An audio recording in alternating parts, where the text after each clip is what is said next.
অফিসে তারা অভিযোগ করতে পারি, পরে প্রক্টর অফিস থেকে স্টুয়ার্ড সেকশনকে বলে আমরা এই ব্যানারগুলো সরাইতে যদি কোনো আপত্তিকর ব্যানার হয়। তো সেক্ষেত্রে আমার মনে হয় আজকের যে ওরা স্মারকলিপি দিয়েছে সেই অনুসারে বিশ্ববিদ্যালয় প্রশাসন আরও ভাববে, অন্তত স্মারকলিপি দিল। আর পরবর্তীতে যদি আমাদের পক্ষ থেকে কোনো আপডেট থাকে আপনাদেরকে জানানো আমরা উচিত বলে আমরা জানিয়ে দিব। স্যার, এই যে ব্যানার খুলে ফেলার ব্যাপারটা কি আপনাদেরকে জানানো হয়?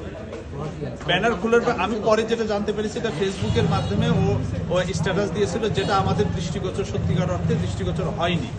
এবং ওইটা এবং ব্যানার নামানো আমি ব্যক্তিগতভাবে কালকে মিটিংয়ে ব্যস্ত ছিলাম, পড়াশোনা অন্য একটা একাডেমিক কাজে ব্যস্ত ছিলাম।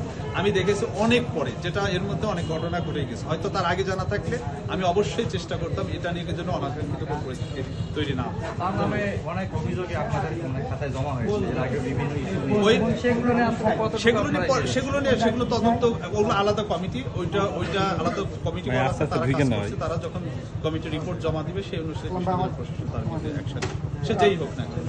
মূল দাবিটা ছিল তার চিকিৎসার বিষয়ে, এটা নিয়ে আজকে যেটা শিক্ষার্থীদের দাবি ছিল মূল বিষয়, যে তারা ভাবছে সালাউদ্দিন আম্মারকে নিয়ে যে সে মানসিকভাবে ডিস্টার্ব হয়ে গেছে, তাকে এখন মানসিক চিকিৎসা দেওয়া উচিত বলে তারা মনে করছে। আর সেই জিনিসটাই তারা স্মারকলিপি আকারে ভাইস চ্যান্সেলর স্যার এবং আমাদের বিশ্ববিদ্যালয় প্রশাসনের কাছে তারা দাবি তুলেছে। আপনারা এখন কি পদক্ষেপ নেবেন?